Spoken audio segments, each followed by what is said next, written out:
Welcome to the BitBite podcast, your source for news and information about Bitcoin and the cryptocurrency space. This podcast is meant for educational and entertainment purposes only, and is not financial advice.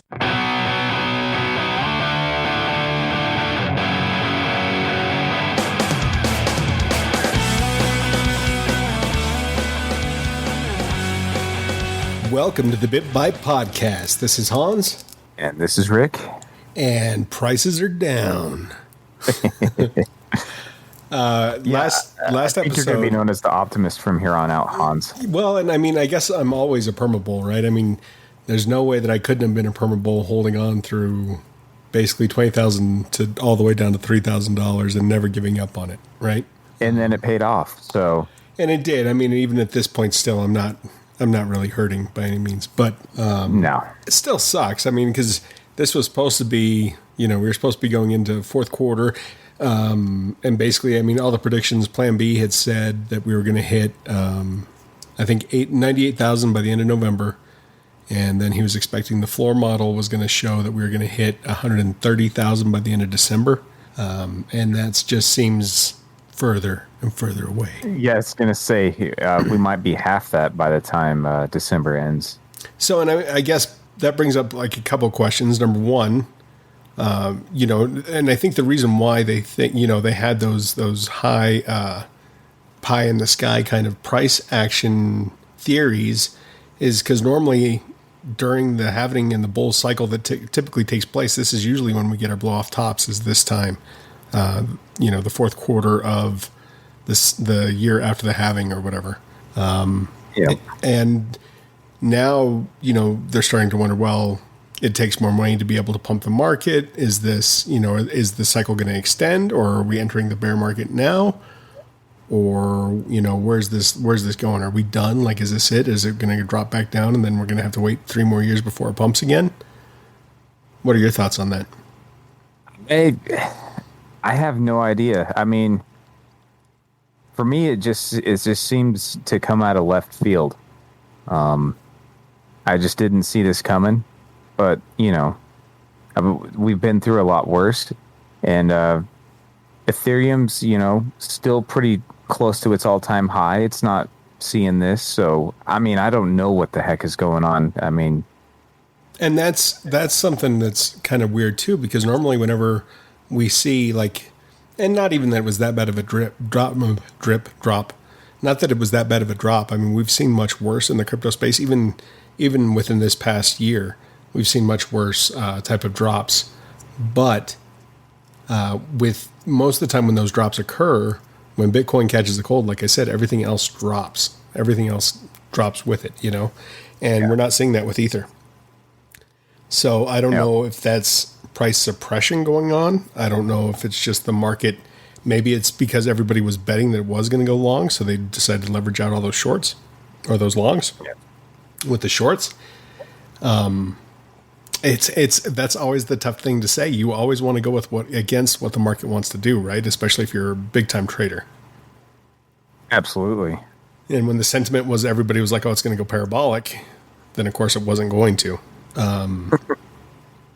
So yeah, but now it's like everybody's going to be like, "Oh, it's going to go down." So is it going to reverse? It's so hard. I mean, it's an emotional game for sure. Yeah, I mean, this is probably the most fickle asset, or I don't know even what you would classify this. It's just the most fickle investment that you can put in. I mean, long term, it's just a hockey stick going straight up long term. But when you zoom out, when you zoom in, man, there's peaks and valleys all over the damn place. Oh, yeah. I mean, Sawtooth doesn't even begin to describe it. So, I mean, I think it's just one of those things. And, that's part of the deal. I mean, if you're able to time some of these dips, I mean, you'd make a fortune. Granted, if you mistime these dips, you're going to lose your shirt. Mm-hmm. Yeah.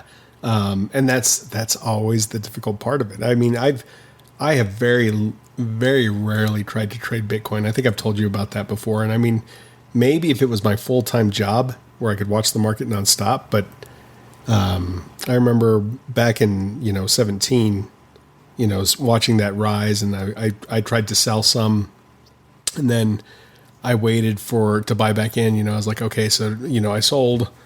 It dropped by like $2,000 or $3,000 at the time, and I was like, oh yeah, I did pretty good. And then I'm like, is it bottom? Do I buy back in?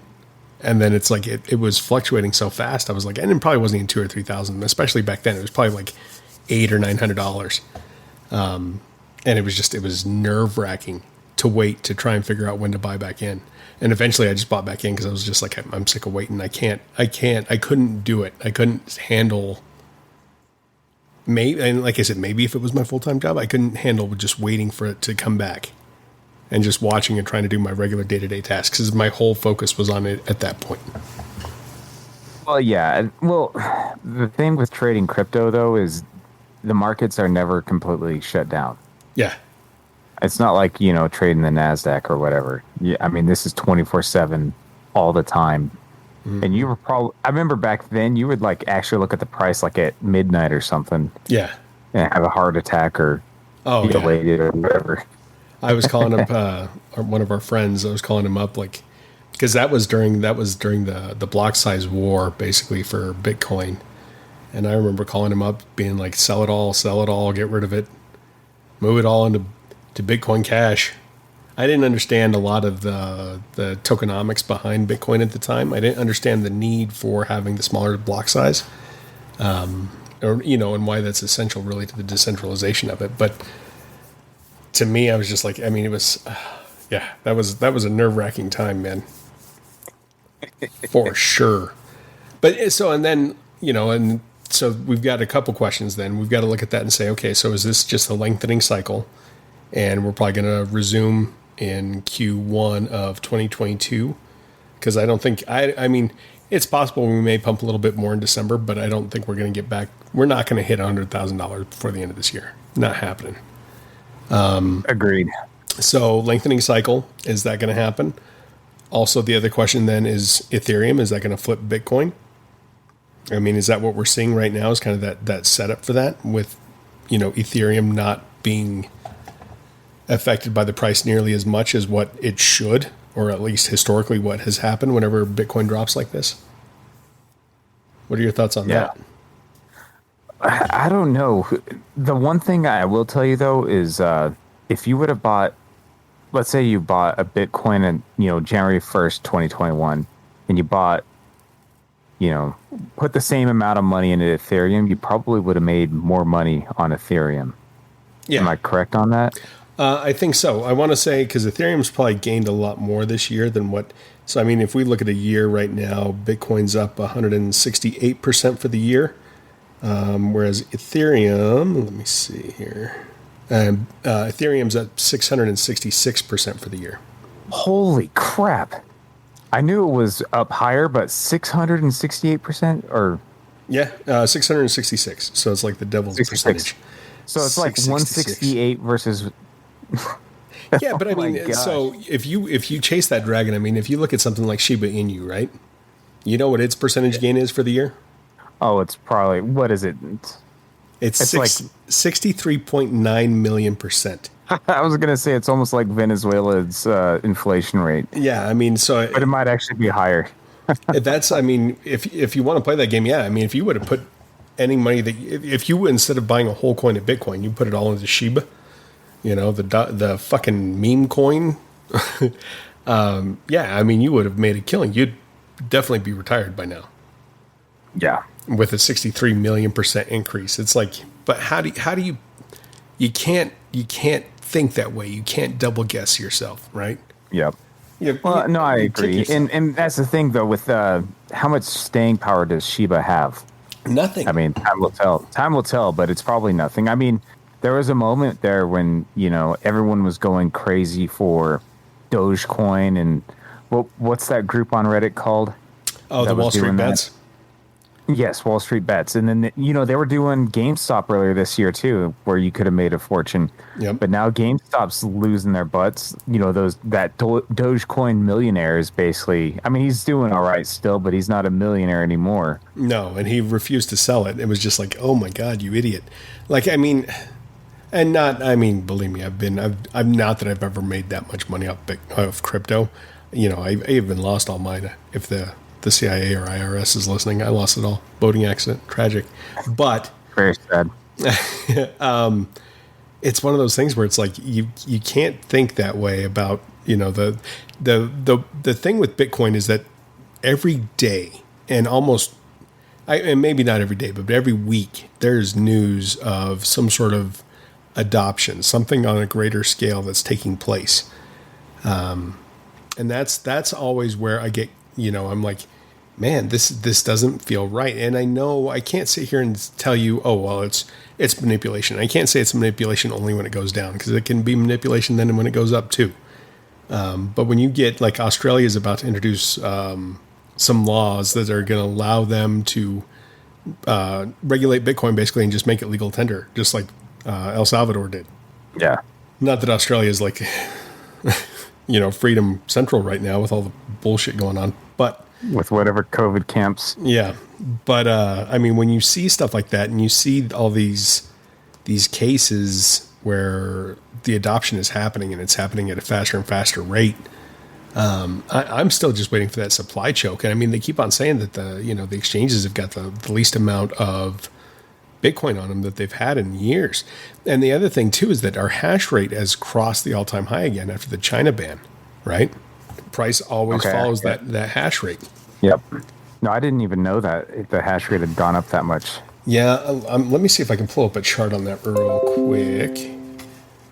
So right now it says it's 120 million terahashes. So December 8th, Bitcoin hash rate almost fully recovered, closes in on all-time high. Let's see if we have a chart here. So there was a 93% drop after the China ban in the hash rate. And the hash rate at that time was 180 exahashes. I think that's what it is. I'm not sure. Currently, we're at 172% or 172 exahashes. So we're only 8. So we're getting close. Yeah, we're 8 exahashes away.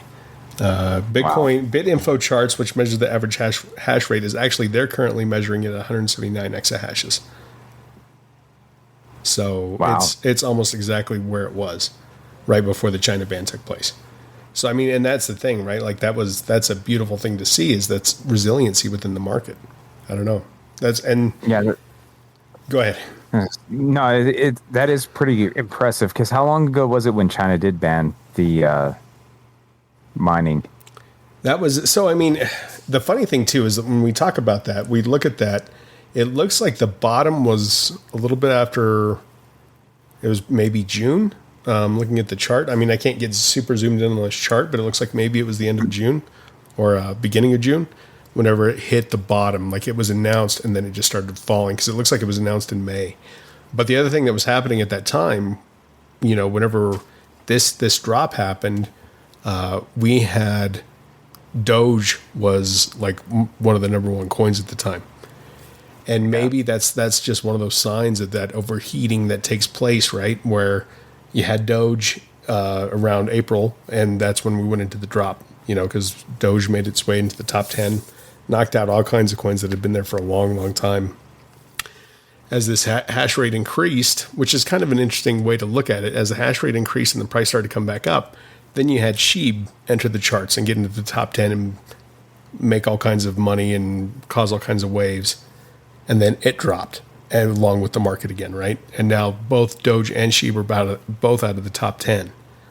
So I don't know if it's just kind of a way of clearing out the trash before it can go back up again.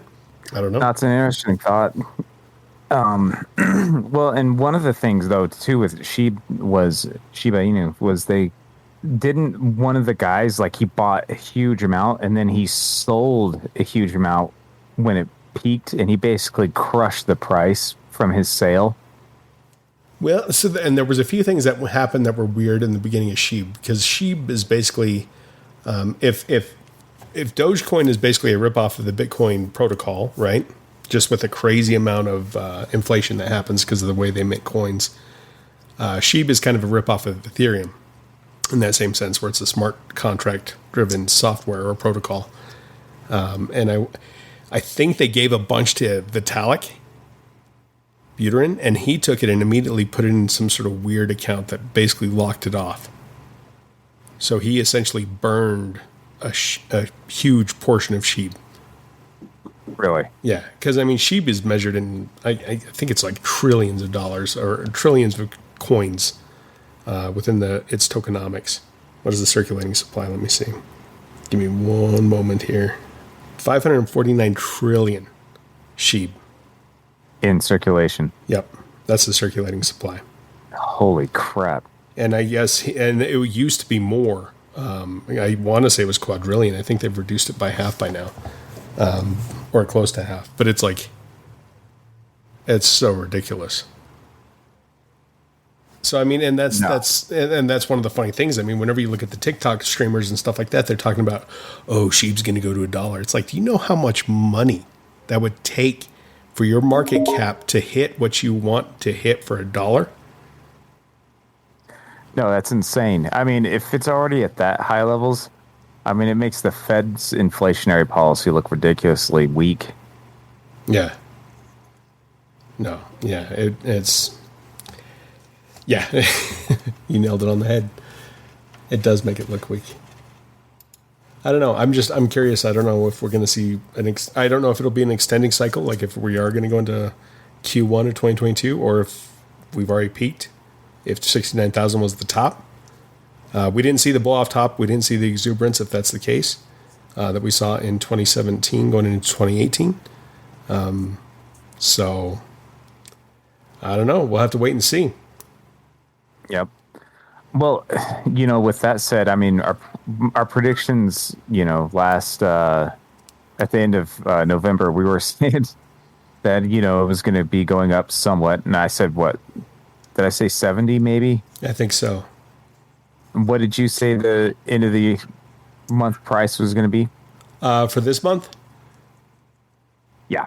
Well, I went from which prediction are we talking about? Into your prediction. Oh, for this year? Yeah. I mean, now I mean, there's still a chance that we could rally back up. I mean, if we do, I mean, maybe 70. 70 would probably be the peak for the year if we can pull that off. Yeah. No, actually, if it hits 70, I'll be happy. Realistically, I'm thinking 60 to 65. Yeah. No, I agree. I mean, we got to get back above 53 first before I still feel somewhat comfortable at all, before I'd be like, yep, we're going in the right direction again.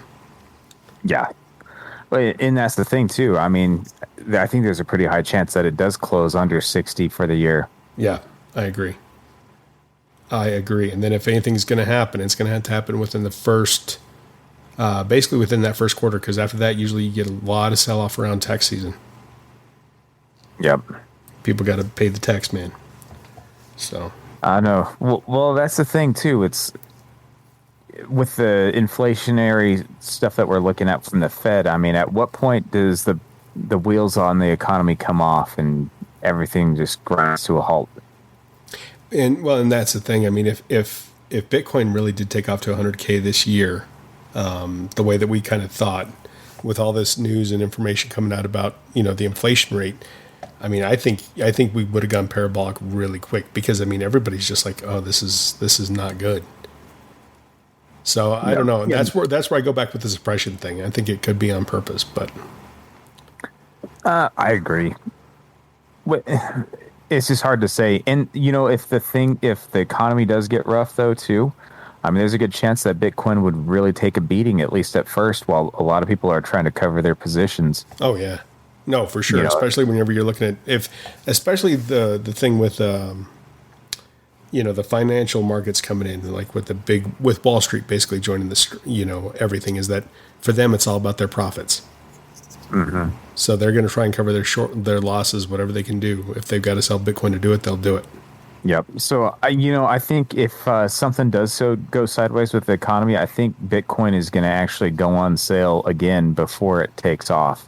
Yeah. Well, and regardless, I still think we're going to get another cycle. I don't think this is the end of the cycles. Like, I don't think that's done. I think we'll still get honestly, my opinion, I don't think we peaked yet. I just don't know when that peak is going to happen yet. Yeah. And then I do think we will see a sell-off again. But I think our bottom now is going to be around, the 35 to maybe 40,000 range. I don't think we'll go back sub 20 ever again.